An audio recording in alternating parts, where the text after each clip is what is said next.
Hey, what's going on, everybody? This is Princeton Brown, and welcome to my brand new studio located in downtown Minneapolis.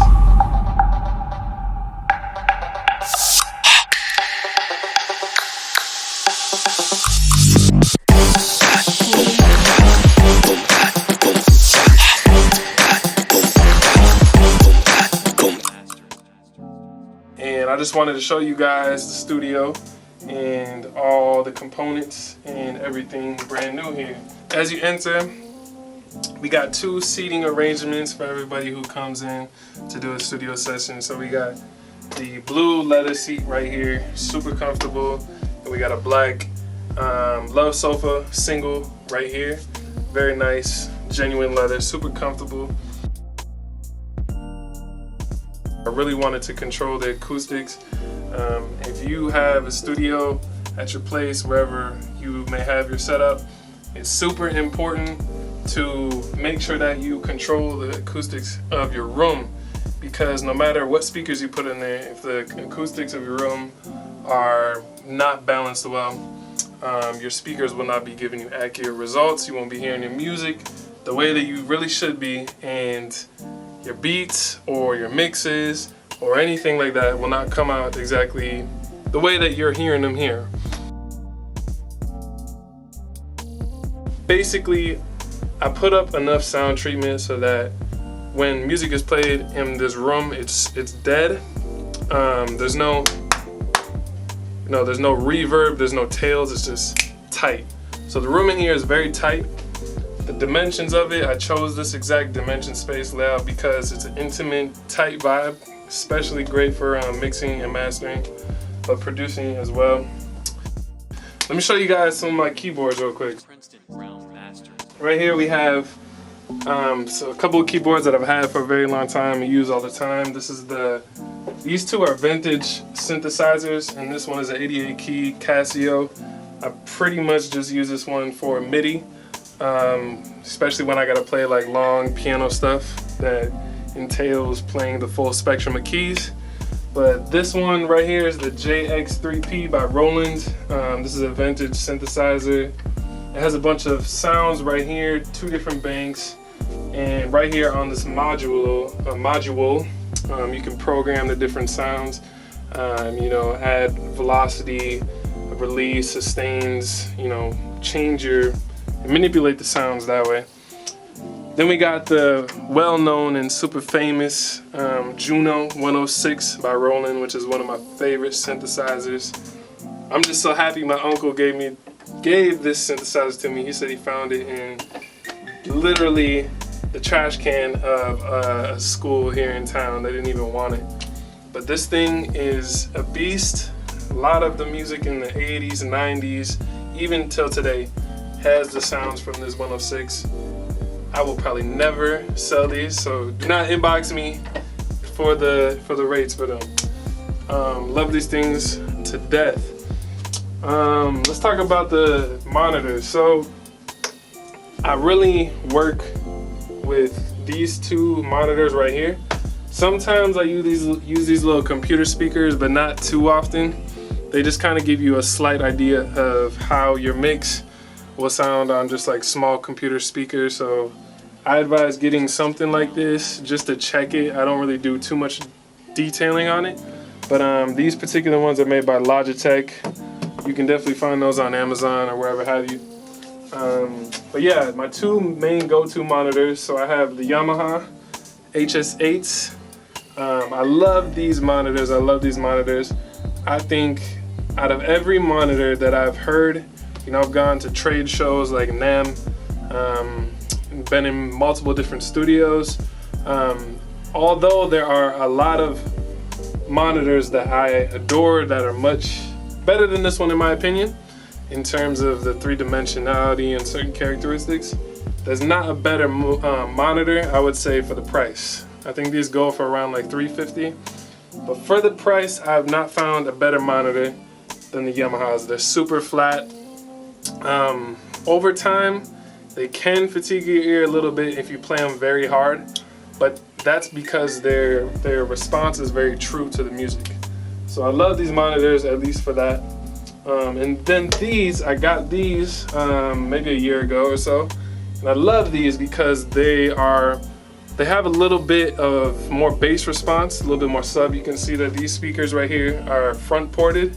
So that means usually when you have front ported speakers, a lot of the air is actually being pushed out of this port, and instead of going in the back. What that means is all of these bass frequencies, when the woofer is responding, that more of them are being pushed out in front of you instead of a lot of that energy being sent backwards.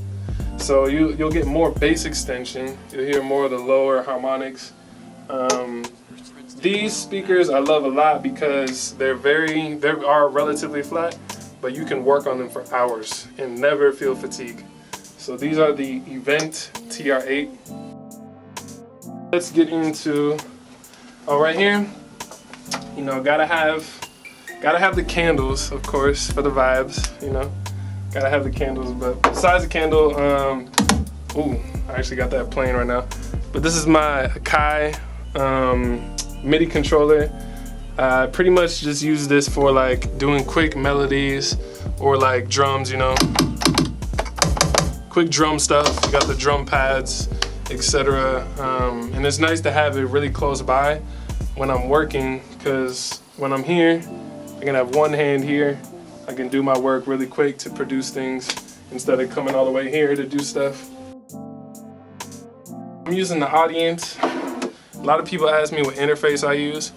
I'm actually in the plans to upgrade, but I love this interface. This is the Audience ID14. Simple interface, just, you know, 2 output, 2 input. Very clean preamps though, very, very clean. And very clean monitoring as well for mixing and mastering and really hearing your music truly. Very clean audio output. I got 2 microphones I want to show you guys. So these are the mics that I love using and I still use, have used for years and still use to this day. This is the Audio Technica 4040. So this is my go-to mic of choice. I think now these microphones are going for somewhere around like 350 bucks. But these are some of the most natural sounding microphones for any vocal. You can use these on just about anything, guitars, strings, pretty much any instrument. Especially great for vocals though, they're very neutral sounding. You put this on a vocal and it pretty much sounds like that person's voice, as if you were hearing them in real life, just talking to you. To me, that's how this microphone sounds, and that's why I love it so much. Very clean, very great sounds. Ocean Way. So this is the Ocean Way Signature Edition Class A FET ST6050 Sterling Audio microphone. So this is a slightly different microphone because inside of this microphone there is some processing because it's a FET microphone. This isn't a tube microphone, but there is processing going on in this microphone even before you get to like your preamp, for example. This microphone, I do really enjoy using this microphone. It has a very silky top end, that's the way I like to describe it. Like very clean sound, very silky top end clean sound. I think when I bought this one goes for like $1,000. I don't know what it goes for now. You can check it out, but those are the 2 mics that I use in the studio. One of the super cool things about this whole studio setup is I got my drum set in the studio, and I do have plans eventually, like very soon, to mic up this drum set. But we got a whole drum set that you can come all the way to the back and get groovy on, you know?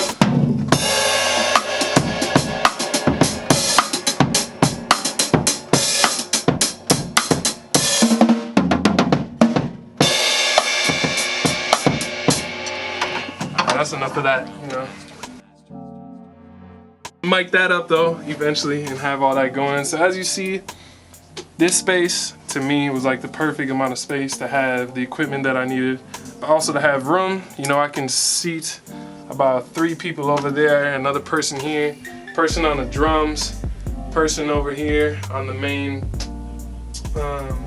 main console table area. And I gotta show off my my guitar and my bass.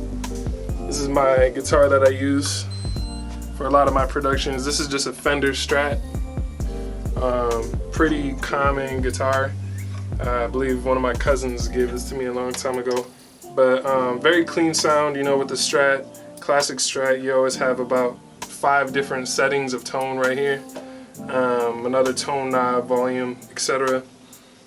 You plug that into all these amp simulators and what you have, and you can, you know, get a tone sound of a guitar just about comparable to anything else.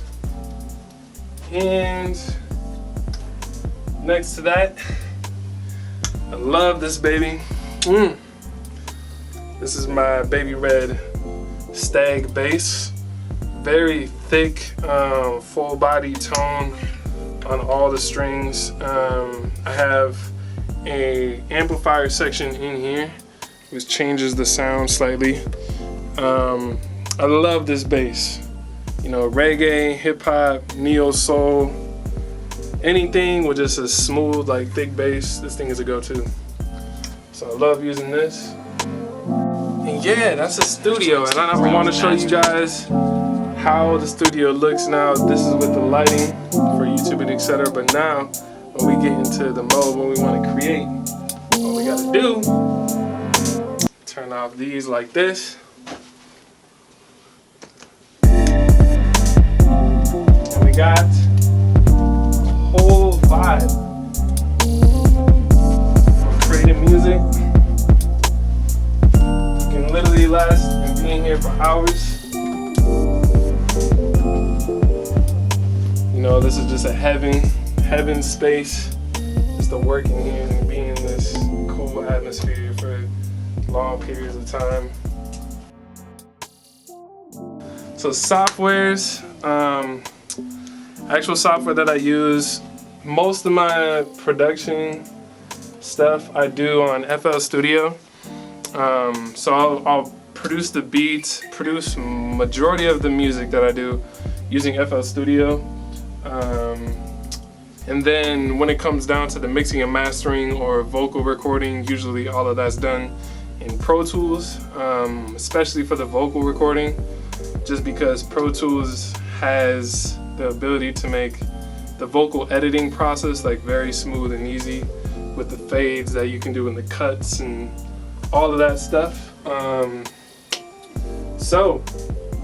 Oh yeah, let's talk about my headphones. Gotta have a great pair of headphones in the studio, and I'm proud to be an Olo audio ambassador of all of their products, but I especially love these headphones, the Olo Audio S4. I got these about a year ago from them and have not used another pair for mixing and producing, just in general. These headphones are really comfortable, really comfortable, and you can work on them for long hours. These are open back headphones, and I do a lot of my mixing and critiquing on these, I will say, mastering. All around great go-to headphones, and I highly recommend to check those out as well. And yeah, I hope you guys like the vibe. This is my studio, and yeah, I'm just so happy to show you guys this new space. So with that being said, keep making music, keep staying creative. Peace.